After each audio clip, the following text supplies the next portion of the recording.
Kwa jina la Baba na la Mwana na Roho Mtakatifu. Amani iwe kwenu.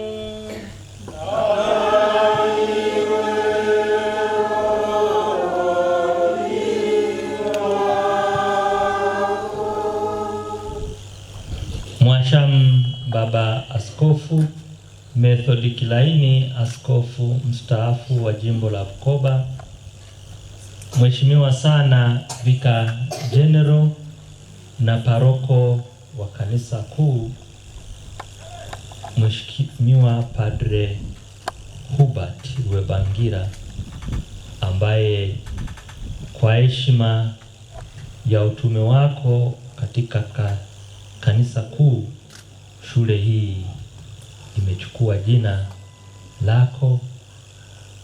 Waheshimiwa mapadre wapo, waheshimiwa watawa wa kike na wa kiume, wapendwa walimu wa hapa, waheshimiwa wazazi, watoto wanaosoma hapa, wanakwaya na watoto wetu ambao mmefungua shule hii. Kwanza tumsifu Yesu Kristo. Pendwa, tumefika hapa kutoa shukurani kwa Mungu kwa yote ambaye ametuwezesha, njia tulizopitia mpaka shule hii inaanza. Tunamshukuru kwa misaada yote na watu waliotupatia mpaka shule hii imefikia hapa, ingawa bado ina safari, lakini tunamshukuru Mwenyezi Mungu. Pia tunaiombea maisha marefu, iwe kama shule nyingine zinazotoa elimu. Kama tunavyojua na tukavyosikia katika maongezi yetu au mahubiri yetu, shule ni mojawapo ya nyumba. Kanisa Katoliki linalea.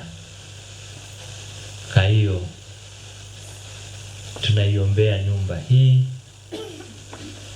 iweze kufikia malengo ya kanisa na kuombea shule hii. Hasa kabla hatujatoa sadaka ya misa takatifu, tukiri dhambi zetu.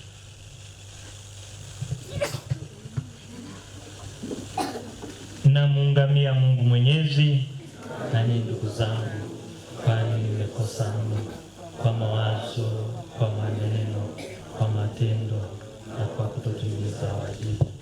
Nimekosa mimi, nimekosa sana.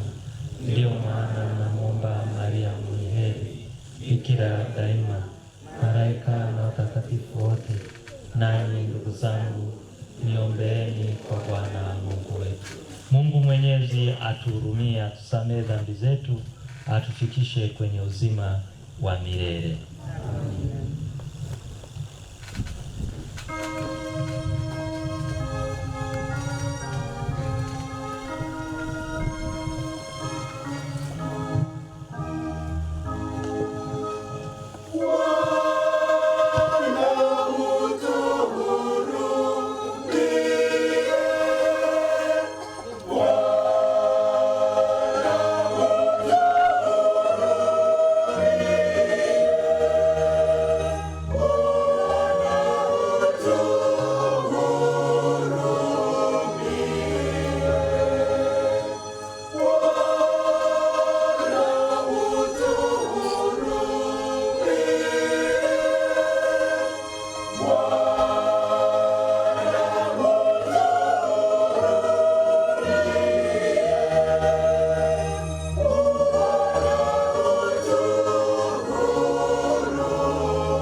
Ee Mungu Baba wa vipawa vyote, tunakiri kuwa kila tulicho nacho kimetoka kwako. Hata sisi wenyewe utufundishe kutambua fadhili za wema wako mkuu, na tukupende kwa moyo mnyofu na kwa nguvu zetu zote, kwa njia ya Bwana wetu Yesu Kristo mwanao, anayeishi na kutawala katika umoja wa Roho Mtakatifu, Mungu milele na milele.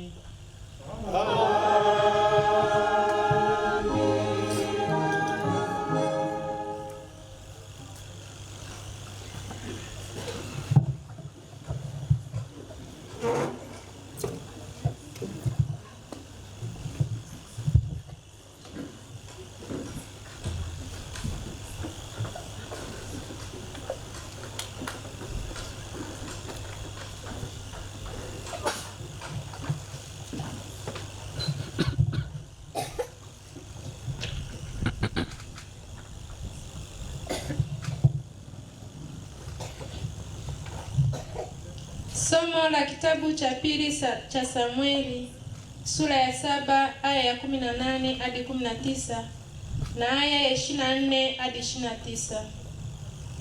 Daudi mfalme aliingia akaketi mbele za Bwana akasema, mimi ni nani, Bwana Mungu, na nyumba yangu ni nini, hata umenileta hapa? Tena jambo hili lilikuwa dogo machoni pako, e Bwana Mungu, hata umeleta habari ya nyumba yangu mimi mtumwa wako kwa miaka mingi inayokuja baadaye, na hayo kwa namna ya kibinadamu, e Bwana Mungu.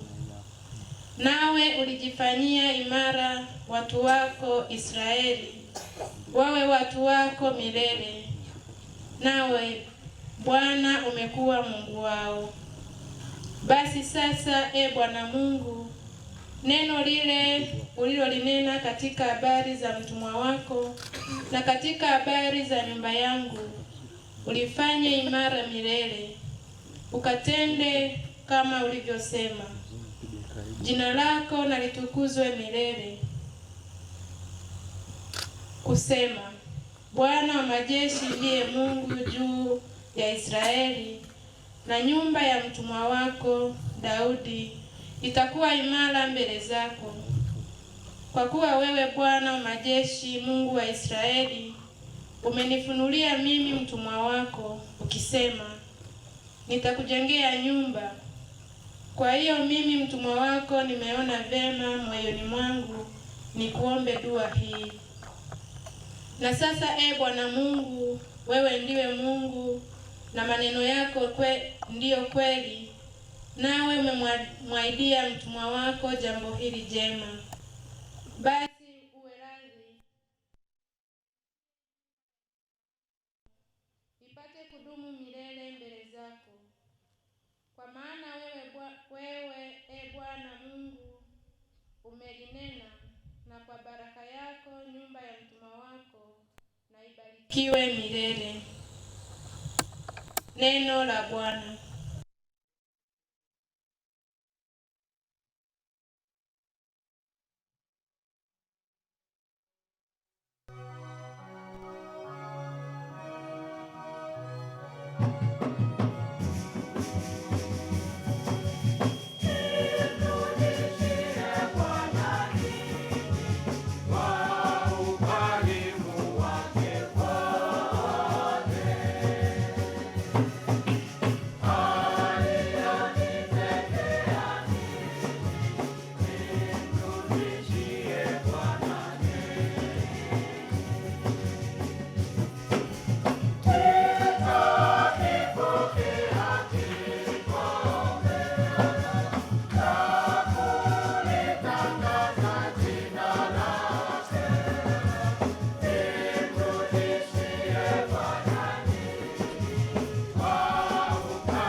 Somo la Injili takatifu ilivyoandikwa na Marko.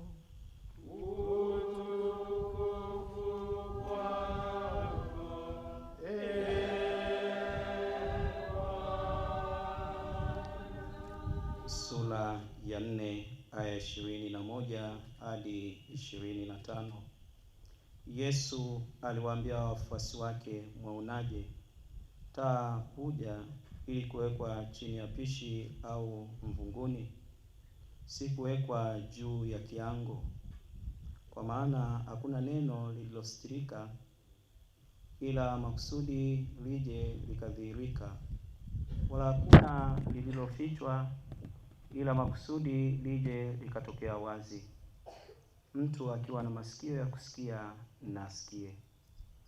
Akawaambia, angalieni msikialo, kipimo kile mpimacho ndicho mtakachopimiwa, tena mtazidishiwa. Kwa maana mwenye kitu atapewa, naye asiye na kitu, hata kile alichonacho atanyang'anywa. Neno la Bwana.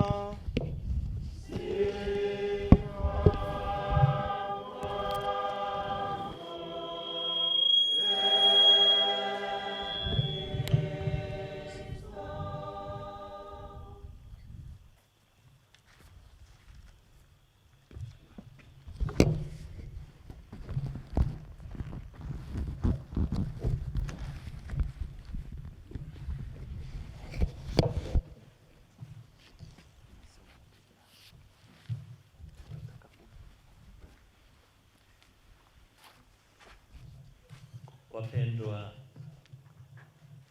taifa la Mungu, kama nilivyosema mwanzoni mwa misa takatifu, tumekusanyika hapa jioni hii au mchana huu kusali misa ya kumshukuru Mungu na kumuomba aimarishe paji hili au fadhili hizi ambazo ametupatia katika ujenzi wa shule hii iweze kuimarika. Ninatoa shukrani nadhani kwamba kwa kanisa kuu, maamini wa kanisa kuu, baba paroko ambaye ni Vicar General na watu wote wenye mapenzi mema kwa kutumia kiwanja hiki. Malengo ya yule ambaye alinunua kiwanja hiki sasa yanaendelea kutimilika, ndio yako kwenye hatua za kutimilika.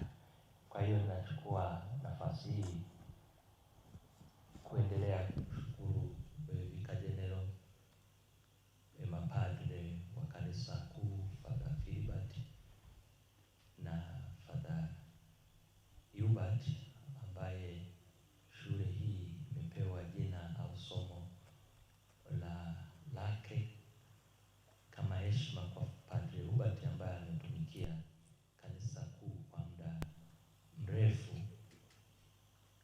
Kwa hiyo ninawashukuru sana kwa kukusanya michango, kusanya nguvu za kila aina mpaka mkahakikisha kwamba sasa shule ilifunguliwa tarehe ile ambayo ilikuwa imepangwa na serikali, na sasa mnaendelea kufuatilia ujenzi zaidi. Hii sio kazi rahisi, kwa sababu mimi ni mmoja wapo walioanzisha shule. Najua kazi iliyopo katika shughuli zote, kutafuta pesa, kusajili, inakuwa sio kazi rahisi. Naomba tuwapigie makofi kwa tunawashukuru waamini na wenyewe tuwapigie. na wale wote wenye mapenzi mema. Pia nipende kushukuru na mafundi ambao wamejenga shule hii. Nipende pia kushukuru wafanyakazi ambao wameanza kazi kujitoa kwamba sisi tunaenda kwanza. Naomba tuwashukuru walimu. Ninapenda pia tuwashukuru wazazi ambao mmeamini kanisa. Ninawashukuru pia watoto na wenyewe, tuwapigie makofi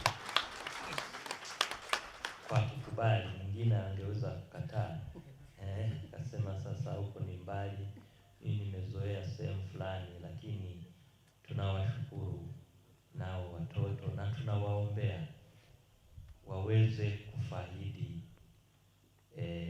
matunda ya shule hii. Kanisa, mama kanisa, kama alivyosema Baba Mtakatifu Paulo Yohane wa 23 katika barua yake ya Mater et Magister, anasema kanisa ni mama na mwalimu. Kanisa linakuwa mama kwa sababu lenyewe linawazaa watu kwa njia ya ubatizo.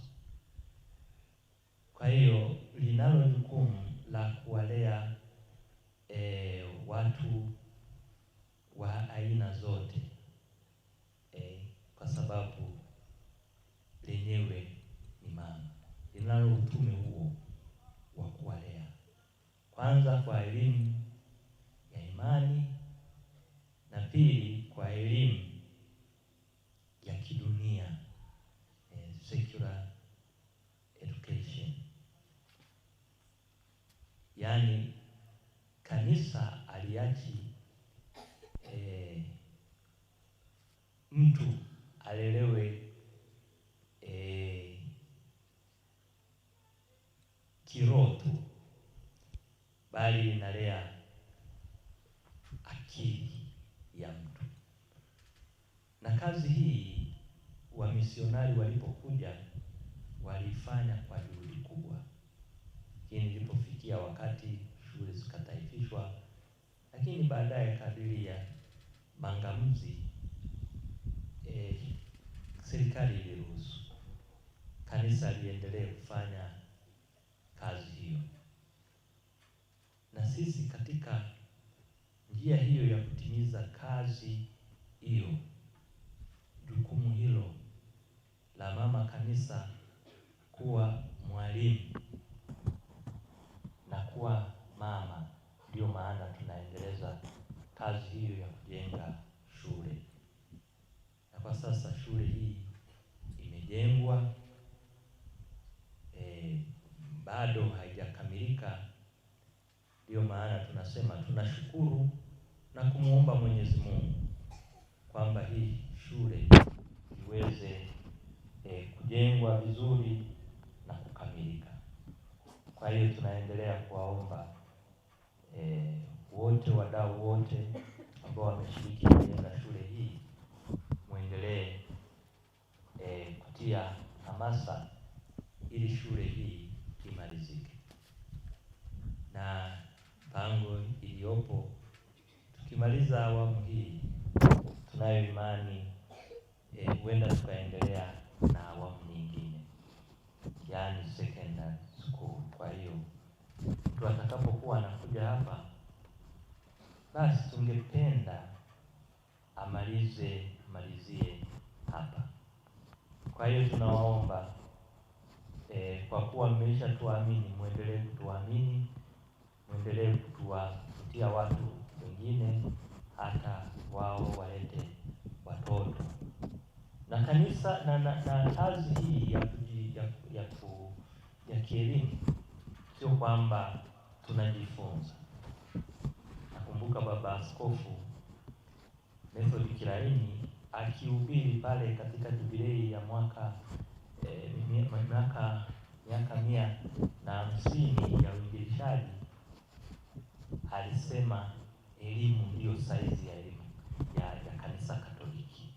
Kwa hiyo na mimi narudia kusema utoaji wa elimu ndiyo saizi ya nini? Ya Kanisa Katoliki. Ndiyo mambo yetu hayo tunayoyafanya.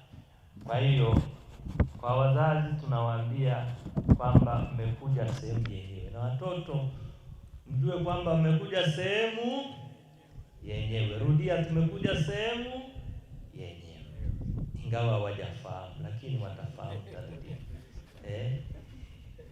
Uzoefu tulionao Kanisa Katoliki ni mkubwa, na vyuo hivi vikuu ukisoma katika historia ya kanisa, sisi tuliobahatika kusoma historia ya kanisa, aliyeanzisha vyuo hivi vikuu alikuwa ni Kanisa Katoliki. Na wakati fulani mwaka 2017 nilipoenda kuiji Spain, baadaye tukateremka tukaenda Ureno, tulipitia kwenye chuo cha kwanza, mojawapo ya chuo cha kwanza kule Ureno.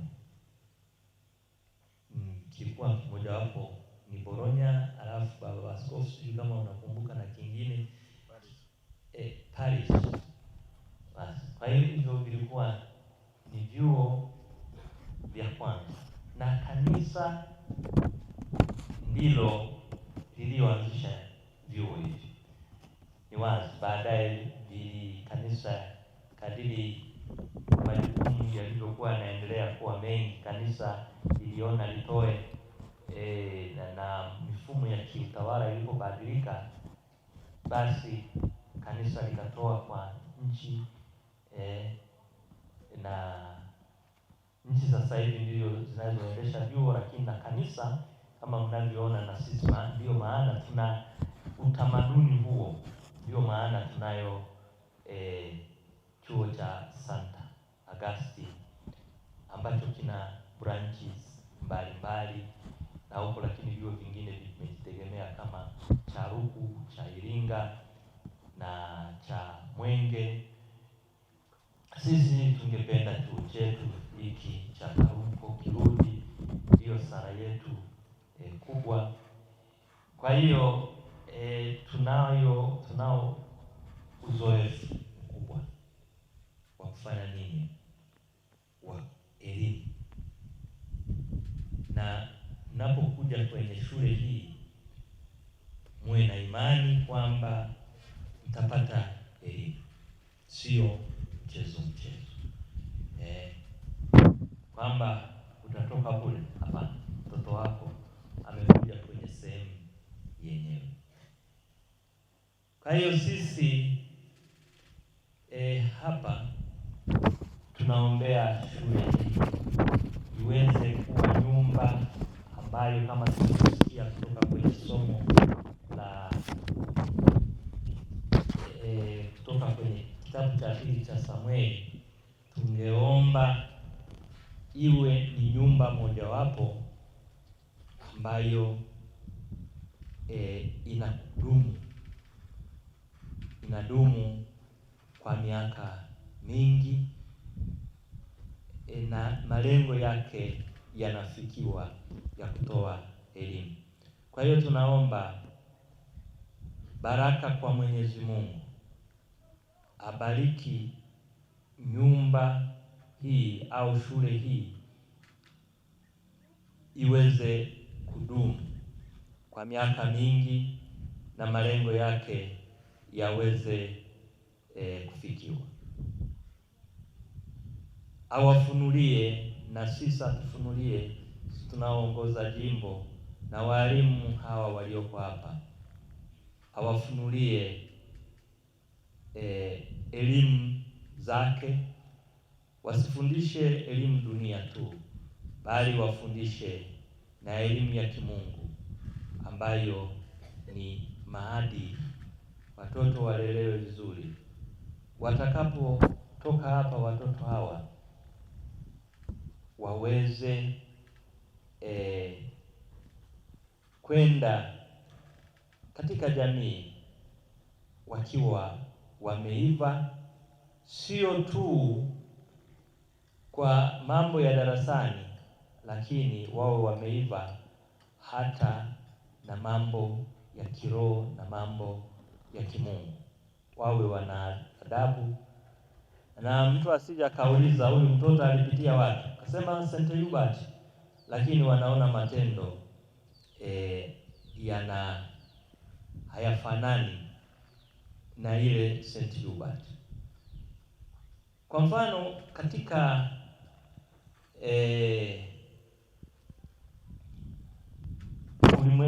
katika Tanzania yetu kuna shule ambazo zimeishajenga jina, na shule inayoifahamu ni seminari ya Rubya, ambayo walau na nyingine zimejenga jina. Wakati fulani kulikuwepo Iyungo, sijui kama bado jina la Iyungo lipo, hilo sijui, lakini walau Rubya hiyo ipo. Mtu akisoma amepitia Rubya seminari, tayari hiyo inakuwa ni brandi ambayo inafanya nini, inayojiuza. Na wengi wangependa kwenda kusomea Rubya seminari. Sasa mimi nina kuomba Vicar General, shule yetu hii ianze ikiwa chini kujenga jina,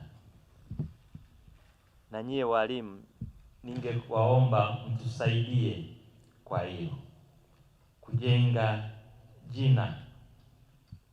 Tutakapokuwa anasema unasomea wapi, nasomea St.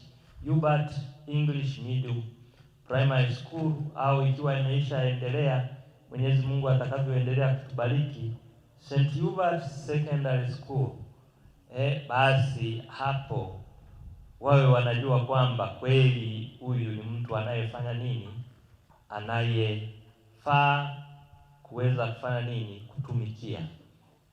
Kama katika ulimwengu huu, kwa mfano huko Ulaya kuna chuo kimoja ambacho baba askofu anakifahamu, alisomea pale na wengine wamesomea pale. Kuna chuo cha Gregoriana.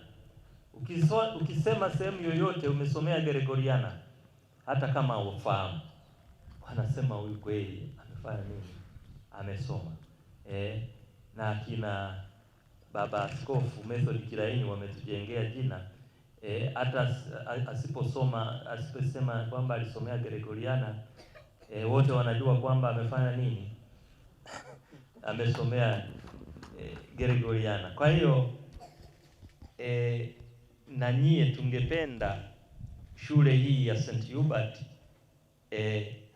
iwe ni taa kama tulivyosikia kwenye Injili.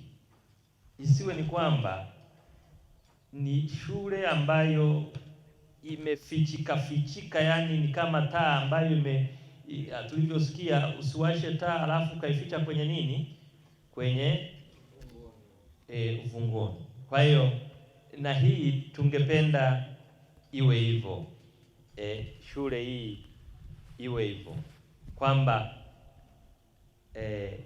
shule hii ina jina. Kila sehemu watoto wetu watakapokuwa wanapita, kama nilivyosema, mwalee kuwasalimia watu lugha nzuri, na watoto hawa walio wadogo kama wanavyotuambia wataalamu wa saikolojia, ni rahisi kuwaunda, kwa sababu inategemea kwenye vichwa vyao. Sasa hivi unaandika nini? Ukiandika uchafu, watajua uchafu. Na ndio maana wakati fulani baba akifanya mambo ya ovyo mbele ya watoto, akawa anampiga mama, watoto wao wakija shuleni anasema, sasa nataka nikupige kama baba anavyompiga mama. Au atakalolisikia moja kwa moja ataenda kulisema. Kwa hiyo inategemea sasa hivi nyie walimu wetu mnaandika nini. Kwa mfano sisi katika shule zetu huwa tunaomba kwamba tuanze na sala. Kwa hiyo watoto hao mwafundishe, wanapokuja wanaanza na nini? Na sala. Na sio kitu cha kwanza, hata kwenye bunge si huwa wanasema kwamba tuanze nini? Na sala. Kwa hiyo hilo wafundishe. Na wanapomaliza kazi ufanye nini? Mnapomaliza madarasa au shule, mnapofunga jioni, na penyewe mfunge na nini? Mfunge na sala, mshukuru Mwenyezi Mungu. Kwa njia hiyo ndani mwa watoto unajenga mambo hayo. Hata akisha enda sehemu yoyote, hayo hayatoki, kwamba inabidi tumshukuru Mwenyezi Mungu na inabidi tumuombe Mwenyezi Mungu. Tayari hayo yatakuwa yanaenda yanajijenga. Basi mfano mimi huwa nawaambia wengine, nikipitisha siku sijasali rozari huwa najisikia labda nimekosa kitu fulani. Kwa mfano tangia seminari ndogo Rubya hata nyumbani imeishaingia kwenye mifupa ile ya kusali rozari. Nisiposali rozari basi sasa, na hawa watoto wetu watakao kuwa hapa, ninaomba mwafundishe hayo, na wenyewe watakapotoka hapa na mwanga huo na taa hiyo, hata watakapokuwa wanafanya kazi na watakapokuwa kwenye taasisi zozote, watakuwa wanamkumbuka Mwenyezi Mungu. Na mtu anayemkumbuka Mwenyezi Mungu hawezi akafanya nini? Hawezi akamtupa. Kwa hiyo niendelee kuwashukuru kwa kuja kuwa nasi katika kutoa shukurani hizi katika misa hii ya kutoa shukurani na kuiombea shule yetu. Karibu na tuendelee na ibada ya misa takatifu. Tumsifu Yesu Kristo.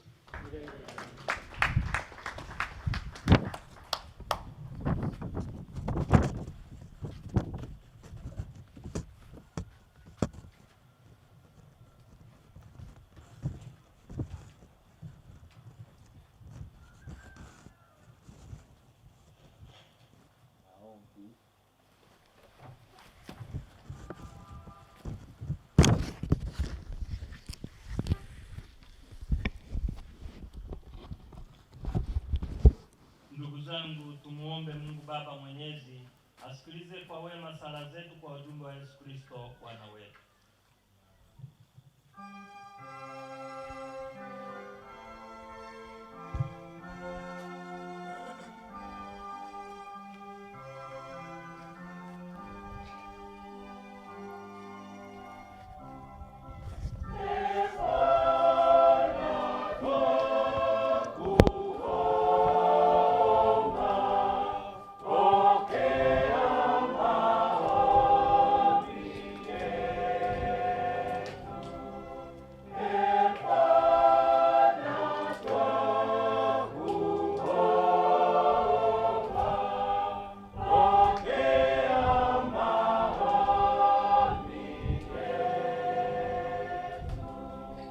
Bwana twakushukuru kwa sababu umetuumba. Bwana twakuomba, pokea maombi yetu. Bwana tunakushukuru kwa zawadi ya uhai uliotujalia. Bwana twakuomba, pokea maombi Ee Bwana, upokee shukrani yetu, kwa sababu twaweza kukupenda na kukutumikia. Ee Bwana,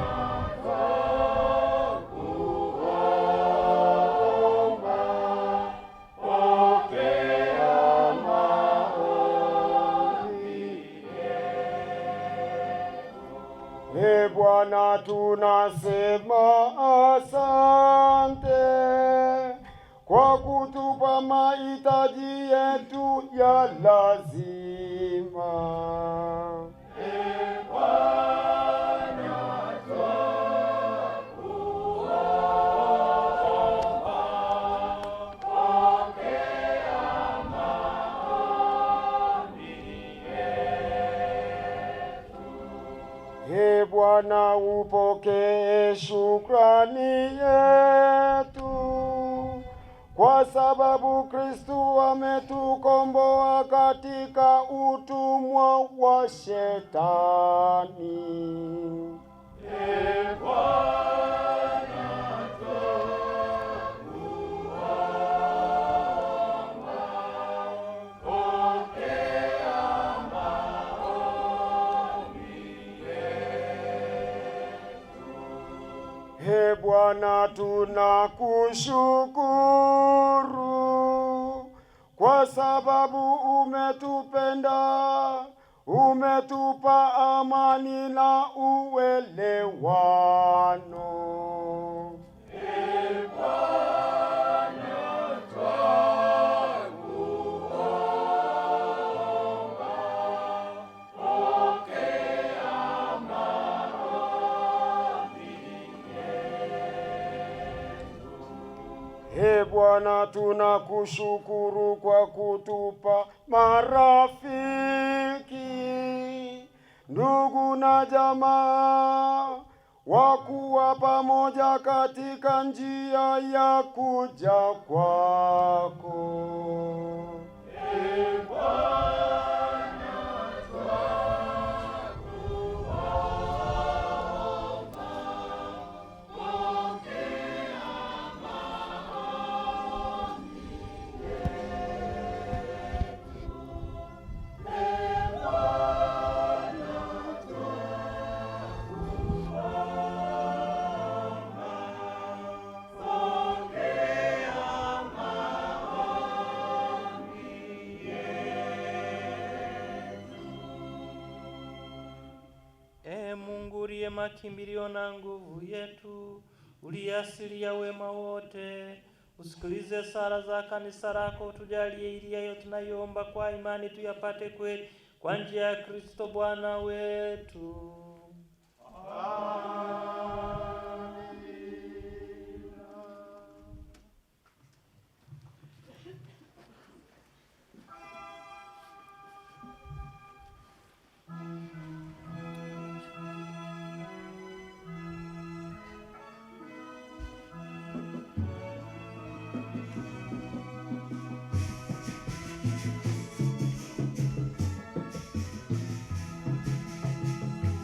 Upokee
Salini ndugu, ili sadaka yangu na yenu ikubalike na Mungu Baba Mwenyezi.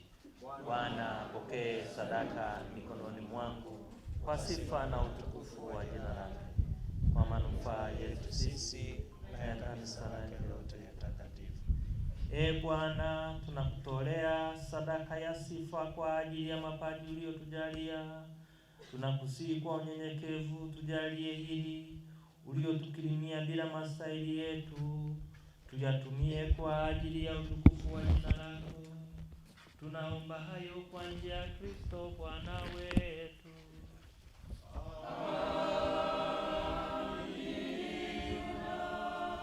Bwana awe nanyi.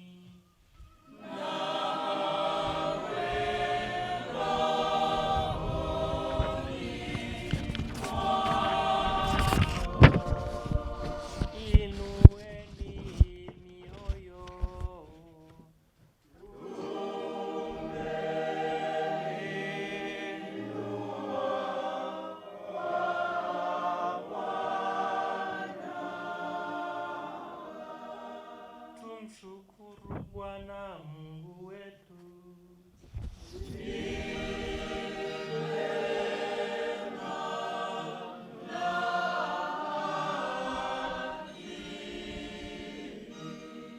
Kweli ni vema na kitendo la kufana kuleta wokovu. Tukushukuru wewe daima na popote, Bwana Baba uliye mtakatifu, Mungu mwenyezi wa milele. Wewe una haja na sifa yetu, lakini sifa hii ni kipaji chako tunachokurudishia kwa shukrani. Maana kwa nyimbo zetu za sifa hazikuzidishi kitu, bali zatufaa sisi kupata wokovu kwa njia ya Kristo Bwana wetu. Kwa hiyo pamoja na malaika wa mbinguni tunakusifu tukiungama kwa furaha.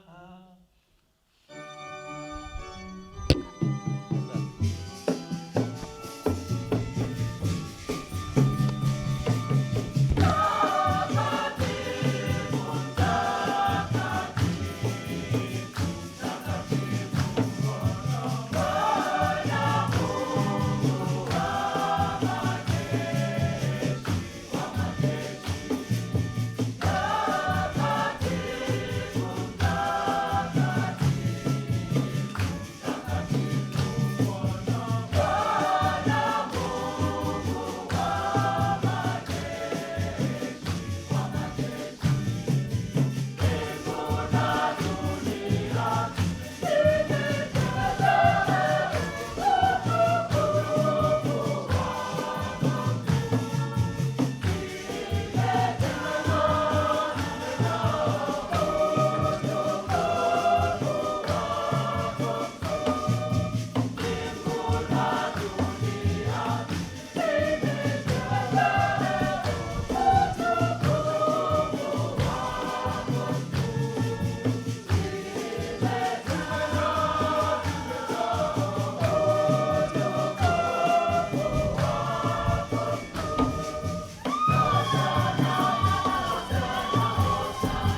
kweli huu mtakatifu, na kila kiumbe kilichoumbwa nawe kinakusifu kwa haki.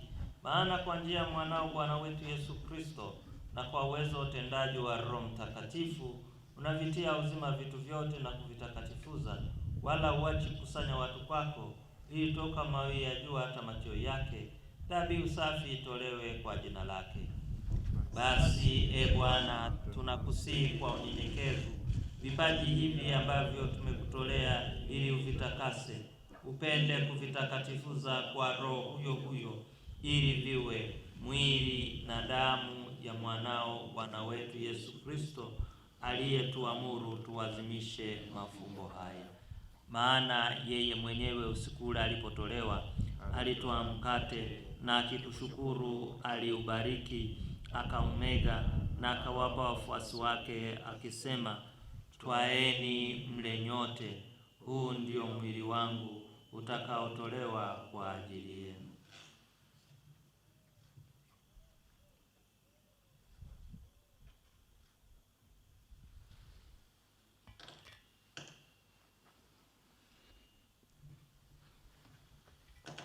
Vivyo hivyo baada ya kula, akitwaa kikombe na kushukuru, alikibariki na akawapa wafuasi wake akisema, twaeni mnywe nyote, hiki ndicho kikombe cha damu yangu, damu ya agano jipya na la milele, itakayomwagika kwa ajili yenu na kwa ajili ya wengi kwa maondoleo ya dhambi.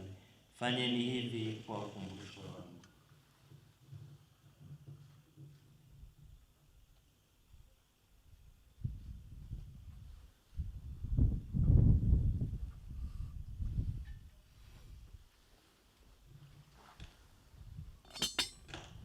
Fungo la imani.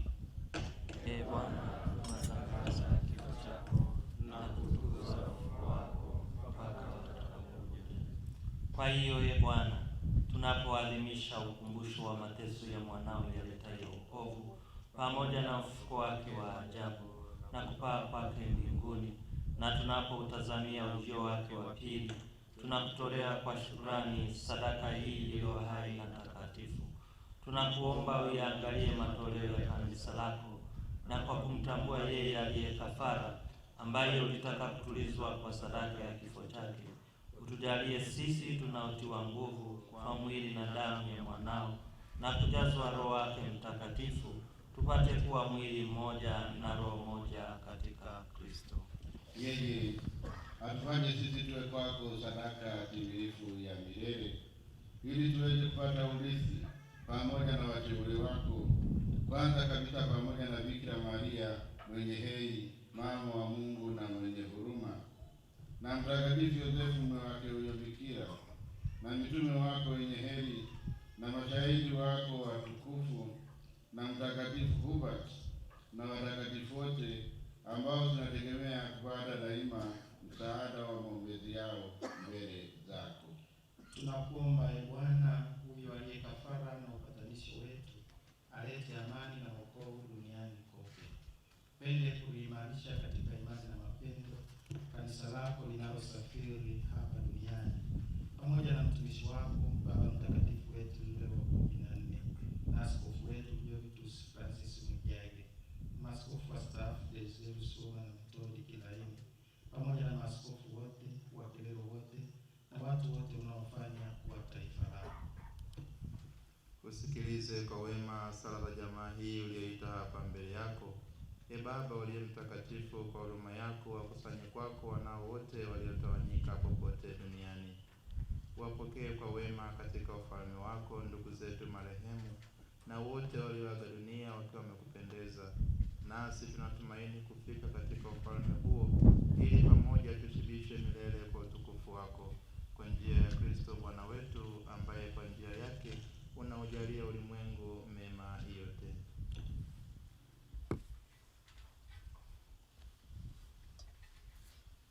Kwa njia yake na pamoja naye na ndani yake, wewe Mungu Baba Mwenyezi, katika umoja wa Roho Mtakatifu, unapata heshima yote na utukufu milele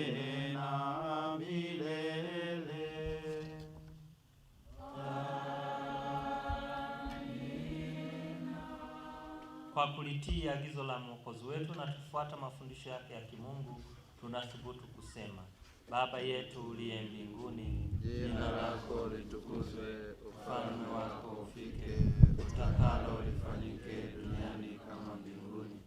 utupe leo mkate wetu wa kila siku, Tusamehe makosa yetu kama tunavyowasamehe na sisi waliokosea, usitutie katika kishawishi, lakini utuokoe maovuni.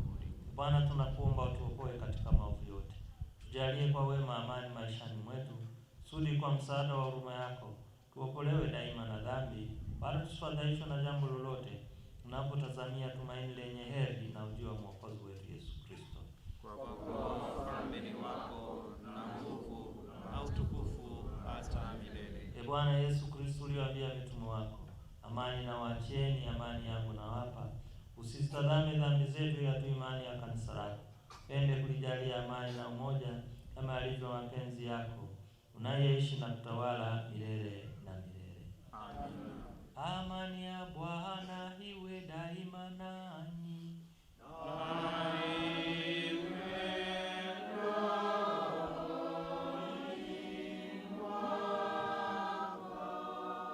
Peane amani.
Tazama mwana kondoo wa Mungu.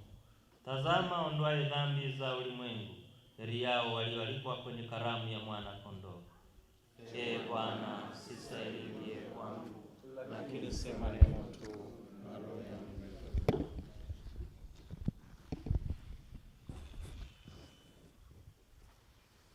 Ee Bwana, nitakushukuru kwa moyo wangu wote, kwa maana umeyasikiliza maneno ya kinywa changu.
Ee Mungu, umetulishia kile tulichokutolea kwa ajili ya kukushukuru, ukakifanya kiwe kwetu sakramenti ya mwanao iletayo wokovu, yenye kutulisha kiroho.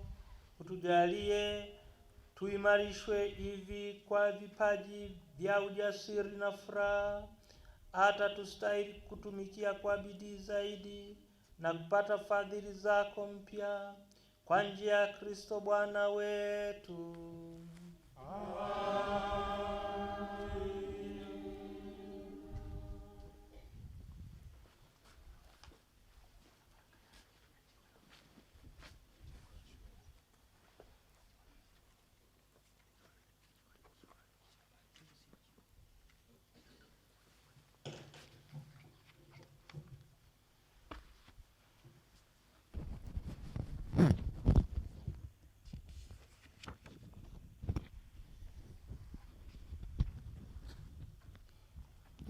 Bwana awe nanyi.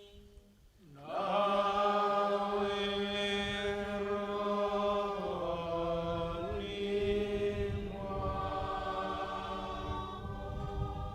Jina la Bwana litukuzwe. Sasa na hata milele. Msaada wetu katika jina la Bwana aliyezifanya mbingu na dunia. Mungu wa faraja yote azipange siku zenu katika amani yake, na wajalie mapaji ya baraka yake. Amen. Awaepushe daima na mahangaiko yote, na kuidhibitisha mioyo yenu katika upendo wake.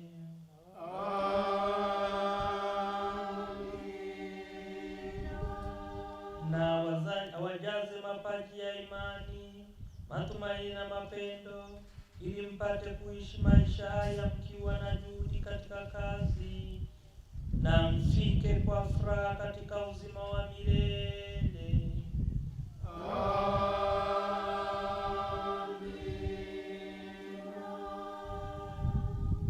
Na baraka yake Mungu Mwenyezi, ya Baba na Mwana na Roho Mtakatifu.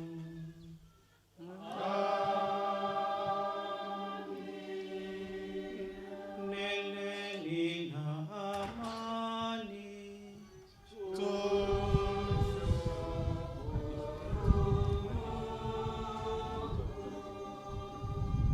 Tuketi. Karibu sana kikajeni.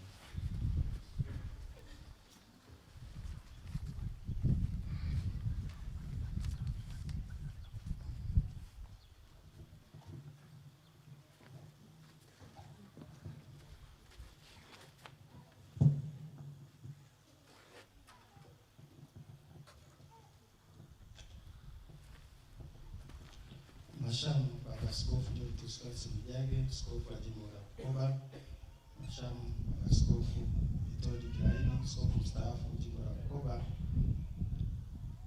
Mheshimiwa Padre Robert Rubangira, Mheshimiwa Padre, watawa, Mheshimiwa viongozi wa halmashauri ya walei ngazi zote, kuanzia ngazi ya parokia mpaka jumuiya ndogo ndogo, waheshimiwa viongozi wa serikali mliopo, waheshimiwa wapendwa wazazi wa watoto wetu wanaosoma hapa, wapendwa walimu na wafanyakazi wa shule hii Mtakatifu Ubert, wapendwa waamini wote, waandishi wa habari, mabibi na mabwana, Kristo tumaini letu.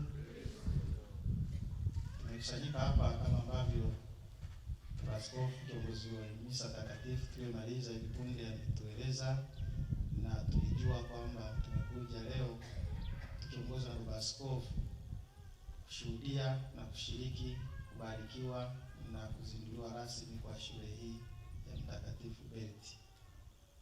Tunamshukuru sana Mwenyezi Mungu pamoja na baba askofu na sote tuliofika. Niseme karibuni sana hapa shuleni. Kwa wale ambao mmefika kwa mara ya kwanza, karibuni sana, na wale ambao tumefika kwa mara nyingine na nyingine na nyingine, tunazidi kuwakaribisha sana. Kabla ya kuendelea na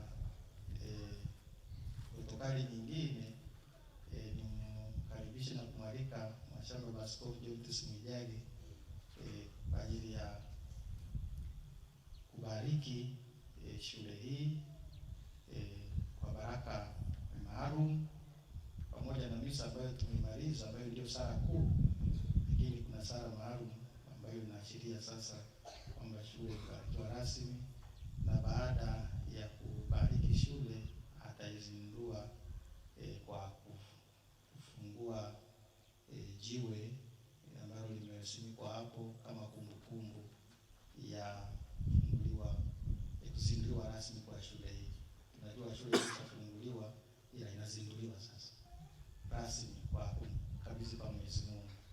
Baba Askofu, karibu sana, na sisi sote tuko pamoja na wewe katika kubariki na kuzindua shule hii. Tungeangalia shule yenyewe inayozinduliwa na kufunguliwa rasmi.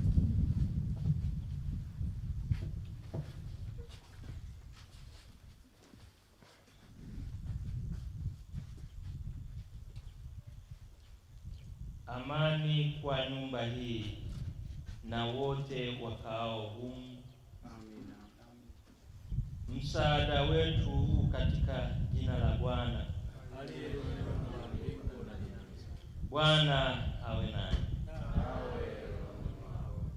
Tuombe. Bwana Yesu Kristo, uliwaagiza mitume wako kuombea kila nyumba wanayoingia. Twakuomba kwa utumishi wetu wa kiaskofu, ubariki shule hii iliyojengwa kwa kuwaelimisha waamini wako na kuwaimarisha katika imani. Uimwagie wingi wa baraka yako na amani. Shule hii ijaliwe salama kama nyumba ya Zakei ilivyojaliwa salama kwa kuingia kwako. Uagize malaika wako walinde shule hii na kuingia dhidi ya enzi yote ya adui. Walimu watakaofundisha humu wajalie roho ya elimu, ya hekima na uchaji wa Mungu.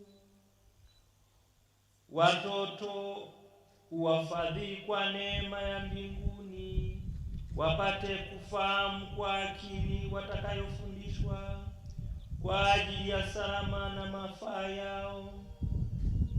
Pia wayatunze moyoni na kuyatimiza kwa matendo. Basi wote watakaotumia shule hii wakupendeze kwa matendo na fadhila zote, wapate kupokewa baadaye katika nyumba ya milele mbinguni. Tunaomba hayo kwa njia ya Kristo Mwokozi wa dunia, anayeishi na kutawala daima na milele. Amen.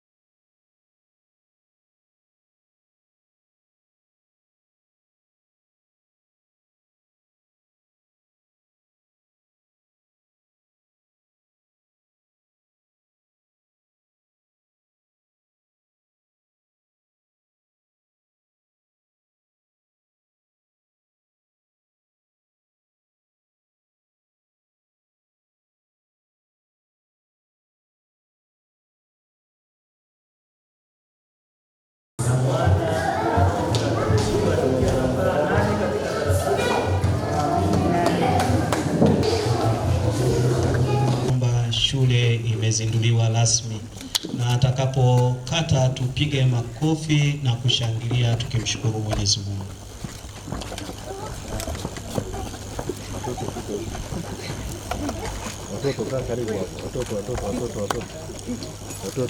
Makofi na vigelegele.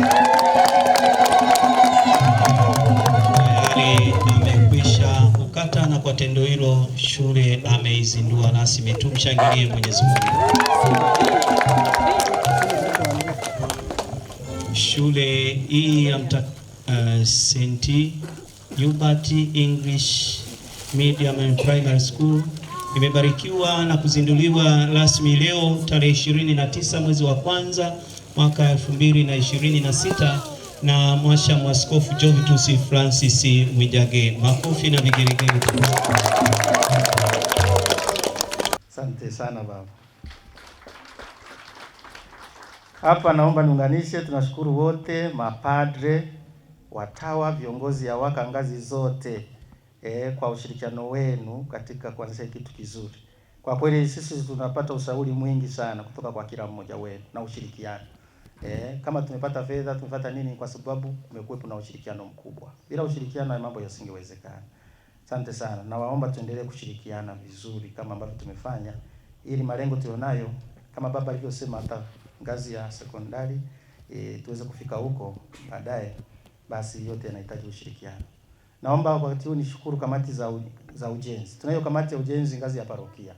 Naomba wasimame ili kamati ya ujenzi ya parokia. Mwenyekiti Bwana Kabango na mwenzao. Asante sana kwa uwakilishi, wengine naona hawapo. Lakini pia kutokana na kamati hiyo tuliunda kamati ya ujenzi wa shule ambayo ilikuwa inakuja hapa, wanakagua, wanashauri, wana nini. Naomba nao wasimame sasa. Sio wanawakilishwa na huyu alikuwa mwenyekiti Bwana Philbert Emmanuel, basi na wasaidizi wake. Wako kadhaa wapo wawili na waona. Tunashukuru kwa kazi yenu nzuri ya kusimamia na kushauri na kuhakikisha mambo yanakwenda sawa. Nashukuru kamati waamini wote kwa pamoja. Najua hapa mnawakilishwa na viongozi mbalimbali kwa majitoleo yenu na sadaka zenu na matashi mema. Asanteni sana. Kwamba Baba Askofu kwa mfano anapotuma padri kwenda Rubya Seminari, barua yake inakuwa nasema unaenda kuwa mwalimu na mlezi. Sio mwalimu tu, ni mwalimu na mlezi. Nashukuru walimu wao waliofika hapa ili wameshalitambua. Ndio maana mtoto anapoomba ruhusa, may I go out, kuna mwalimu anaambatana naye kwenda kumfundisha namna ya kuketi sehemu, namna ya kunyanyuka na namna ya kupaacha jinsi alivyopakuta. Ili haya pia yaanze kuonekana nyumbani kama ya kuwepo. Huo ni mfano mdogo tu. Na wakimaliza kula, ingawaje kuna vijana kufanya usafi, lakini basi wanamuonesha ili na yeye asizoee kumaliza kula akakimbia akasema kuna binti wa kazi. Vitu kama hivyo vidogo vidogo ukiongeza na mambo mengine sasa ya kiutu, kazi inakwenda. Tunawashukuru sana wazazi na karibu sana. Tunawashukuru mafundi ambao wametujengea hapa. Nadhani baadhi wapo waliokuwa wanasimamia, na kwa sababu sisi kwa kweli pamoja na kwamba wengine ni maengineer, muda wa kuja hapa kukaa sio mwingi. Lakini nashukuru mmefanya kazi kama ya kwenu. Asanteni sana mafundi wote. Naomba waliopo wasimame. Kuna wengine siwaoni. Wengine ni mafundi lakini pia wana watoto hapa. Umeleta watoto. Wale mtu anapojenga nyumba akijua na mtoto wake atasoma hapa, mwe na uhakika ni imara. Safi kabisa. Tunawashukuru sana. Na wengine pia nilikuwa nakuja hapa kila siku, labda nilikuwa na neno la kusema la kugombeza na nini, lakini walishanijua. Kwa hiyo walikuwa wanajipanga. Amekuja kuna kasoro. Basi tunawashukuru sana mafundi kwa kazi nzuri inayoendelea. Kwanza yote napenda kushukuru Baba Askofu kwa juhudi nyingi unazozifanya hizi za kuendeleza taasisi zetu hizi, kuziweka katika mstari, zikaeleweka zinakwendaje, zikawa na mpangilio, zikawa na mwelekeo, na zikawa kwenye listi zikajulikana zikoje. Hii inasaidia sana.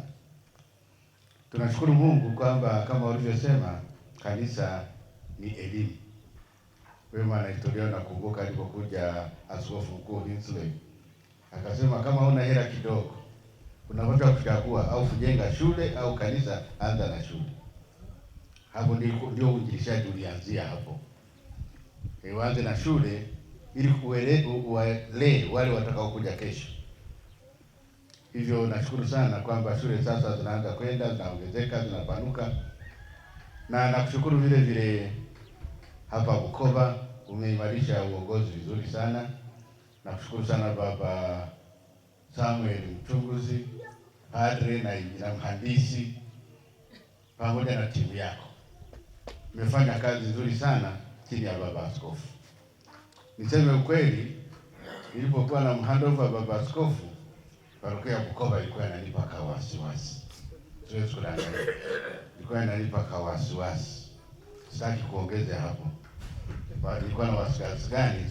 Sitaki kuongezea pale. Lakini nashukuru sana tangu mmeanza na timu yenu, mmeweza sio tu kukilia zile wasiwasi zilizokuwepo ambazo zilikuwa kubwa sana, na mkaenda zaidi mkajenga na shule kama hii. Hiyo ni kazi nzuri sana. Hiyo ni baraka kubwa sana. Na inakuwa ni mfano kwa parokia zote hapa jimboni kwamba kila unapofika mahala uhakikishe una clear kama kuna chochote, alafu unafanya nini? Alafu unaongeza, unajiongeza. Hivyo nakushukuru sana Baba Askofu, kwanza kwa kuwa karibu na parokia yetu pamoja na taasisi zetu, kuzitembelea, kuziona zinavyofanya. Hizo na hiyo inawapa moyo. Wakijua kwamba kazi wanayoifanya is appreciated. Najua watoto wanajua Kiingereza. Is appreciated, yani inathaminiwa. Najua kufanya kitu na uone kwamba unathaminiwa, nguvu zinaisha. Lakini ukipata kitu kaona mtu anakuja kutazama na kuencourage na kutia moyo na kuchumbiza, na hiyo ni lugha nyingine nzuri. Na kuchumbiza au hiyo inatoa nguvu na inaleta nguvu sana. Hivyo napenda kushukuru kwa hilo, na vile vile napenda kuwashukuru wote ambao wamesaidia. Na waona hapo ambao wamechangia, wengine nimekutana nao sehemu fulani wanaruka wanachangia, wanabeba hata na vitu kupeleka kwa wengine. Lakini ili kuongeza nini? Ili kuongeza motisha katika uchangiaji. Hivyo napenda kuwashukuru sana. Sitaki kuongea kwa kefu nikazidi, yani benediction kazidi misa, hiyo sio ya hili vizuri. Hivyo benediction ndio kama tunamalizia, lakini mimi tangu ni shukrani na ni furaha. Ukiona vitu vinakwenda na wewe uko umeketi vizuri pale, una kazi yako ni kupiga makofi vizuri, hayo makofi nitayapiga na kusema vizuri kwa mambo mazuri ambayo yanakwenda. Mungu awabariki sana. Na napenda kuwapongeza walimu ambao wameanza shule, Imeanza vizuri, sikia vitoto vidogo vimekuja tu siku chache, naona vinaanza kurusha Kiingereza. Najua sio kwamba Kiingereza ndio tu peke yake, lakini inakuwa ni ishara kwamba wanashika kitu. Ni ishara kwamba wanashika kitu. Wangekuja wanaongea Kihaya, walikuja nyumbani wanakijua. Lakini najua Kiingereza wameanza, alafu na kubehave. Naona watoto wadogo sana hao. Lakini wangekuwa wanarukaruka huko. Lakini naona wamefanya nini? Wamekaa muda mrefu tena. Misa yote na mpaka sasa bado wamekaa. Hiyo ni nidhamu wameipata haraka sana. Watoto wa umri wao hapa wangekuwa wako kule au wangekisha kimbia kule na kubebea kule. Tunakimbizana nao kama nini. Hivyo nashukuru sana. Nidhamu yaanza kwa Burandora ubanza nanga. Sasa nanga tumeanza nayo. Asante sana Baba Askofu. Asante sana Baba Paroko. Asante sana mzee unayenikaribia Bwana Hubert. Karibu mzee mwenzako. Ila yeye mbibado sasa hapo karibu sana. Nashukuru sana kwamba tunaanza na St. Hubert hapa. Kwa kweli mkoa parish najua umekuwa paroko hapa miaka 10 na ngapi? 17 mkoa paroko, na baada ya kunani huko akaona hapa mtu akuja kuongeza ile history ya uchungaji. Ni Father Hubert. Nashukuru sana Baba Askofu kumleta hapa kwa sababu ni mchungaji hodari. Na uchungaji utakwenda wakati vijana wanakimbia huko, yeye tuna uhakika pale katika kazi ile ya uchungaji kuna kitu unakuwa hauna wasiwasi. Asante sana, Mungu awabariki. Naona anaanza kuongeza unanishia hapa. Asante sana. Tunashukuru Baba. Kwenye ratiba yetu kwa tumesema baada ya neno lako na neno la Baba Askofu ili tusimjali. Niseme asante kwa yote kwa kuwa wameshukuru, na mimi sipendi kurefusha mambo. Nasema asante sana.